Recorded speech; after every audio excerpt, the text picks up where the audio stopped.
From Fox 8 Sports, this is the Overtime Podcast. From the Fox 8 studios in New Orleans, this is the Fox 8 Overtime Podcast. I am your host, Sean Fazende, riding shotgun as he does each and every podcast is Andre Johnson Jr. Before we get into today's podcast, be sure to like, share, rate, review. If you are watching us on YouTube, hit that subscribe button. Get the bell notification from when we drop that fire content. It is Wednesday. It is a milestone day for this podcast. Episode number 500. Now, look, we had a little milestone last week when it came to 1 year on this channel, but the 500 podcast episodes weren't all on YouTube. We have some just audio versions that we started a couple of years back. A lot of people were involved in getting that original podcast started, and here we are 500 episodes later, still talking that talk. Ooh. Anyway, we're well dressed today because I got to go on the set here in about a half hour, and I know you're doing some on-air stuff a little bit later as well. So we're well dressed. We're in the occasion. I like it. We're well dressed for the pod today. We've hit this Wednesday of this crazy week. Another crazy week. Big picture today. We're going to get into in a second. It's been another wild week. There's been more stuff surrounding a sport outside of the New Orleans Saints. I'm going to save that for a little bit of a parting shot on the way out of this podcast. But for now, we're talking Saints. We're talking draft. Almost 3 weeks from today, the draft will begin. And I felt like it was a good time to kind of reacclimate to this draft process and reacclimate ourselves to the Saints draft history, particularly under Jeff Ireland, who runs this draft. And I think that's where we're going to start with the big picture today. And the big picture, Sean, about a month or so ago, we talked about the possibility of the Saints trading back, which is not something they typically do. Today, we're going opposite. And it's something that we have seen a bit in the last few years, and that's the Saints trading up in the draft. So let's get into the history of the Saints trading up and whether or not those trade-ups have been a good idea and whether they've worked. And listen, this is why I wanted to do this, because sometimes perception is not always reality. Sometimes what you think is good ends up being bad, and sometimes what you think is bad or a bad strategy ends up being good. You just got to trust the data. Trust what actually comes to fruition, because when you are well-versed in the art of the trade-up when it comes to the draft, and that has been their strategy for a long time, you are basically saying you are conceding a pick. You are going up to get a guy that you think is worth not just the pick you're going up to get him for, but the pick you have spent to go up and get that player. So essentially, these guys, regardless of how you look at it, kind of count for 2 picks, right? If you really look at it from a certain perspective. And under Jeff Ireland, I went back and looked, and I'm not going to go 2015, although he was here, but he had just gotten here 2015. So I'm going to go from 2016 on. He has now conducted 8 drafts with the Saints as either their head of college scouting, assistant GM. He's been the trusted guy when it comes to revamping the draft and prototypes and everything. And I'm going to go through each year all the trade-ups because they've traded up in every single draft he's been a part of. And then we're going to look at the proof and see, has it been worth it? Has it not been? Let's start in 2016. They traded up and got Von Bell and David Onyemata. Okay. 2017, they traded up and got Alvin Kamara. 2018, they traded up and got Marcus Davenport. 2019, Eric McCoy and C.J. Gardner-Johnson. Okay. 2 trade-ups. 2020, Adam Troutman and Tommy Stevens. 2021, Paulson Adebo and Landon Young. 2022, Chris Olave. 2023, they had 3 all on day 3. Nick Saldiveri, Jake Haener, and A.T. Perry. That is 14 guys right there from 2016 to 2023. 14 players they have traded up to get. Of those 14, name the players you would think would be hits and worth the move up to go and get. I mean, the number 1 hit has got to be Alvin Kamara. Alvin Kamara, no doubt about it. Paulson Adebo, who was arguably the best player on defense last year. Von Bell was good for the Saints. Eric McCoy has been good for the Saints. You talk about last year, obviously it's still early, but we saw A.T. Perry come on late in the season. A lot of those guys you named, they contributed at a high level for the Saints. There's really only one name And I think that's what sticks in the craw of a lot of Saints fans when they hear it, and they're like, ooh, I can't believe we traded up to get that guy. And that's Marcus Davenport. That's Marcus Davenport. All right, so look, this is what happened with this trend, because I was all on board with one trend, and then I noticed something that kind of pivoted away. I counted 7 hits out of 14, 7 guaranteed hits. I'm going to go incomplete in 2023. Flashes from A.T. Perry, but we don't know what's happening with Jake Haener. We don't know what's going to happen with Nick Saldiveri. Probably a little early. So incomplete there. I would say Von Bell was a hit. Onyemata was a hit. Kamara was probably the biggest hit. Eric McCoy, C.J. Gardner-Johnson, Paulson Adebo, and Chris Olave. Absolutely. All hits. So that's 7 out of 14. That's a 50% hit rate. Here comes a little bit of the distortion in the numbers. Of those 7 hits, 1, 2, 3, 4, 5 of them came from 2016 to 2019. From 2020 to 2023, you've had 2 hits out of 1, 2, 3, 4, 5, 6, 7. Let's see what we're doing. 2, 4, 5. 2 out of 8. And that's the problem. A lot of times in this league, it's what have you done for me lately? So when you go and you're catching a hit at 80, 85% clip from 2016 to 2019, that's awesome. What followed in 2016 to 2019 and into 20? Success. Yep. Success happened. And you hit on those guys, and you were able to, build a roster around it, combine with your free agent pickups. But 2020 comes around, and our 2020 was a tough year for everyone. So was 2021. I remember vividly Jeff Ireland not feeling like he had enough information on any of those prospects because of the COVID situation they were dealing with in those years. And Troutman was a miss. Tommy Stevens didn't make the final roster. Landon Young is a guy, look, he's serviceable. He was a 6th-round trade-up, whatever. I'm not going to blame them for that, but nonetheless, I'm not going to call it a hit. Right. And then we talked about Saldiveri, Haener, and A.T. Perry. So hopefully, let's just say Haener materializes and becomes number 2 overall, number 2 quarterback. Is that worth it? Probably. That's probably worth the trade up in the 4th round to get a reliable, solid backup. A.T. Perry, if he contributes, yes, that makes sense. And that would skew the numbers back in their favor to about a 50% hit rate from 2020 to 2023. But we don't know. And I just thought it was pretty startling when you look at the hits of the trade-ups from 16 to 19 and then from 20 to 23, and then you see the dip in the wins and losses, and you see the dip in overall success when you talk about team success and getting into the postseason. 2021, they went 9-8, missed the playoffs. 2022, 7-10, missed the playoffs. And obviously 2023, 9-8, and obviously missed the playoffs as well. I think that matters, and I think that's a trend the Saints have got to be very well aware of when you talk about where you're at, not just over the last 8 years, but in this last 4-year window where perhaps the trade-ups haven't quite worked out as planned, or at least have not been as successful as those previous 4 years with Jeff Ireland. Especially, and I noticed the ones that hit early on, a lot of those were in high rounds. Yeah. We know Alvin Kamara was, a 3rd-round pick.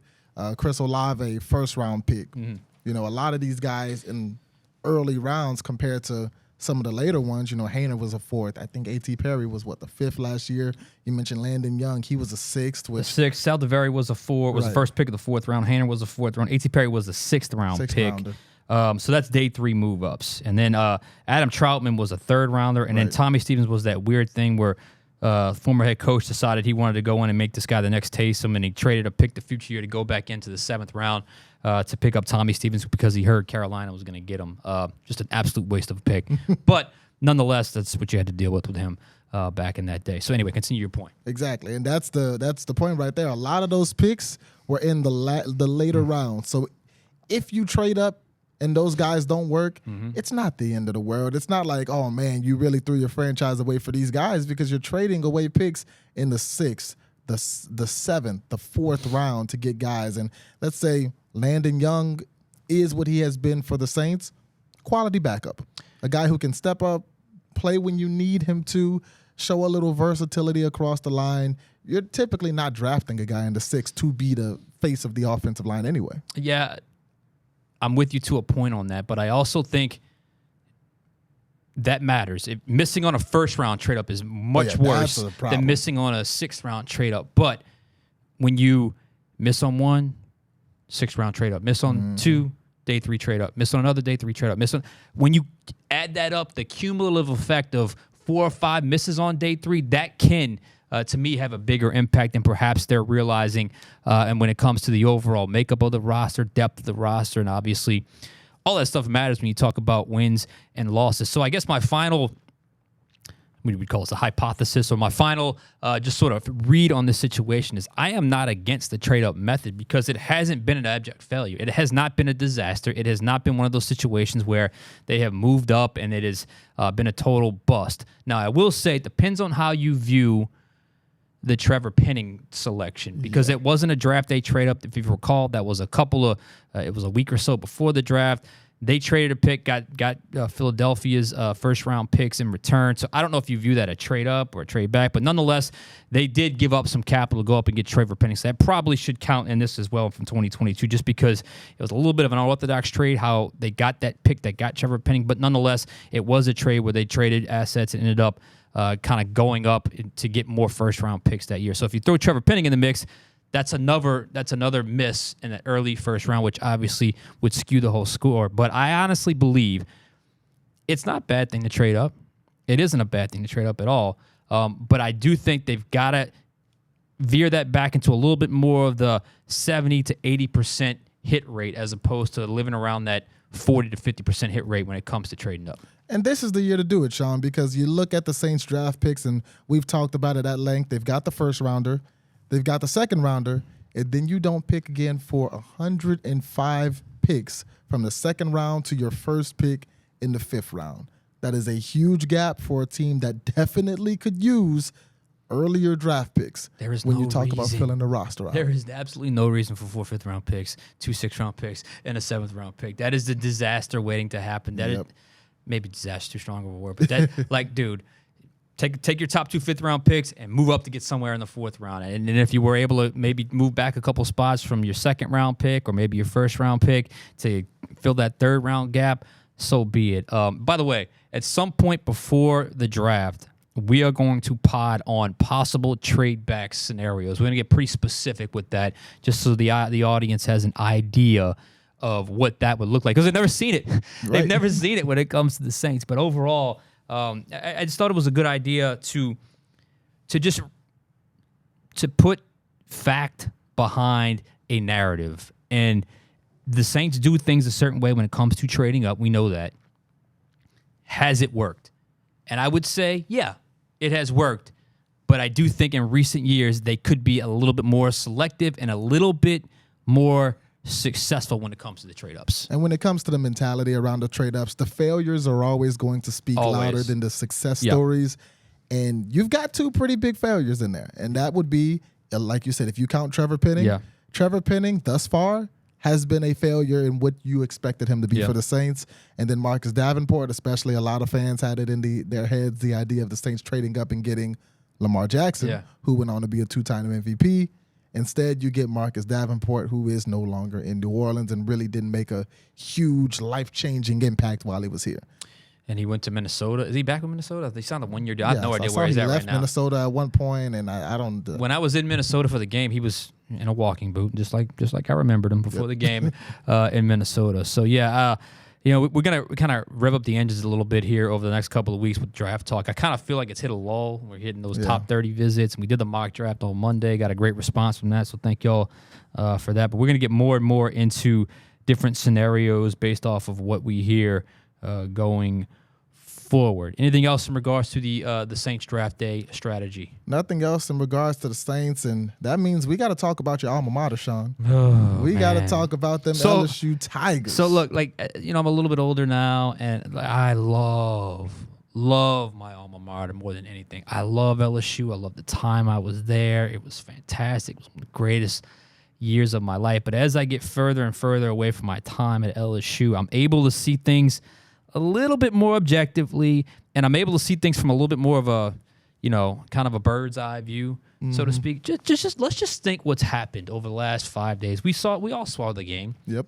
LSU Iowa was fantastic. It was a great basketball game.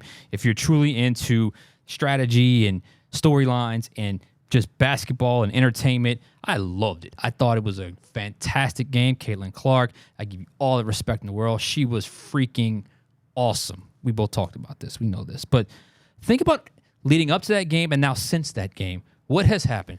There was Kim Mulkey going off on the Washington Post reporter. Yep. The Washington Post article ended up becoming a dud. The what am I missing? The LA Times article came out. Oh gosh, Kim Mulkey went off on that.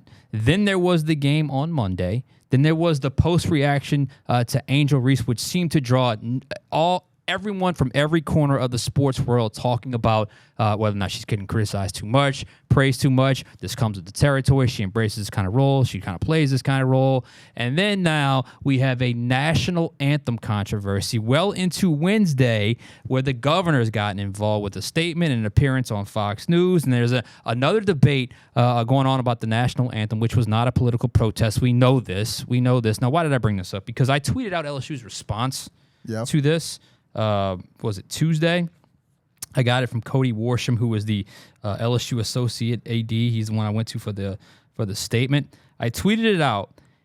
My mentions have not stopped for the last 16 to 18 hours. I'm at 470,000 views on this tweet, an insane amount of retweets, likes, quotes, all that stuff. It will not stop. I guess my big picture thing is this: LSU, as much as I love you, my God, always in the middle of a drama. Always in the middle of drama when it comes to LSU, regardless of the sport. In this situation, it happens to be women's basketball. And man, it has been something. Did this happen when Iowa lost last year? Was there this much drama? It just didn't feel that way. And that's just because LSU, you could argue whether they put themselves in that role or if they were kind of pushed into that role, forced into that role, whatever.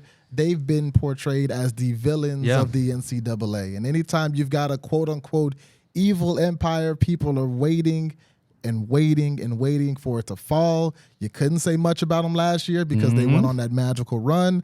They kept winning. Angel Reese was the star. Then you bring in 2 All-Americans and Haley Van Lith and Anissa Morrow, and you're winning again this year.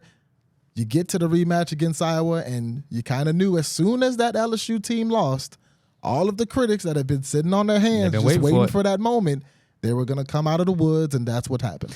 That's what happened. And, Kim Mulkey's got a lot of personality, but she's kind of she's a magnet for drama. Angel Reese has got a lot of personality, but she's a magnet for drama. LSU, the fan base, which I will admit I am as big of a fan as you could possibly be. Like I said, I absolutely love my alma mater. So intense, so much passion, so much everything. Throw in a little bit of politics in there, which is one thing we all needed, another national anthem debate.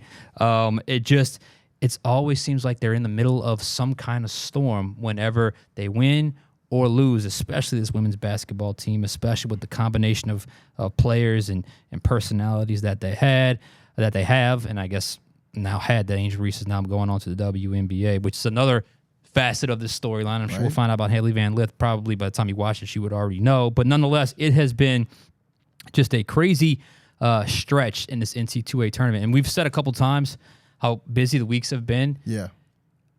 Because it's been so much more than just basketball. It's been so much more than just covering a team. There's been so many different side plots and so much drama going in and now coming out of LSU season. Exactly. And you know what? The crazy thing is I do it all over again. It's been fun. When I was in college, not that long ago, it was, LSU women's basketball was not exactly a draw. You know, that was during the Nikki Fargas era, and they weren't winning much. They weren't drawing crowds. Everybody was talking about the men because when I was in college, that's when Ben Simmons was there, number 1 player in the country at the time. So LSU women's basketball wasn't a draw, a talking point, or anything like that. So to see where it's gone in so few years, man, it was fun, having that miracle run. I got to be in Dallas last year when they won it. Angel Reese doing her thing, balling, and watching the haters cry about it, having the crown and everything, doing the You Can't See Me. I loved it. It's been fun. I'm interested to see where they'll go next year. Obviously, Angel going to the WNBA. We'll see what Haley does. I expect her to go to the WNBA, but we'll see.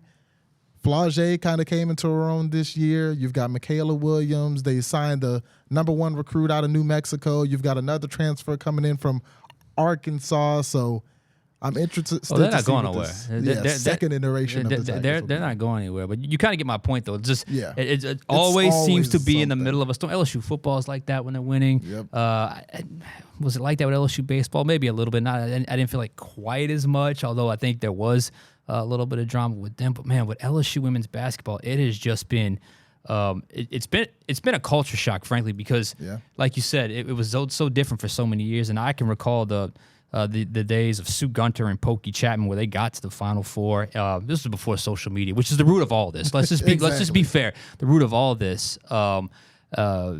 It wasn't quite as dramatic when it came to that, but that's just how it is when it comes to LSU. And look, I am as rabid of a fan as you can get because I wear that LSU pride. I wear the purple and gold with pride, and I'm proud of that diploma and degree that I got from LSU. So it just sometimes you just sit back and you're like, wow, there's always something. There's always it is never boring when you talk about LSU athletics.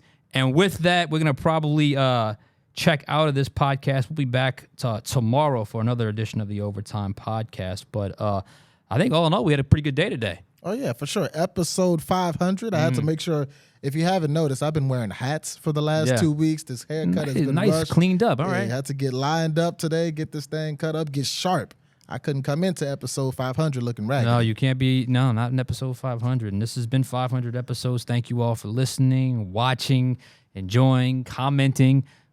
Mostly been good over the last couple weeks. You know, when the season's here, sometimes it gets a little murky, but nonetheless, we love it anyway. And remember, LSU, I love you. I love you. I love you. Do not think I am anti-LSU because I am furthest thing from it. Just a trend that I happen to notice. But nonetheless, they'll be back. We'll be back. The Saints will be back. We'll all be back as this kind of sports world keeps on churning. For Andre Johnson Jr., I am Sean Fazende. We'll catch you guys next time on Overtime.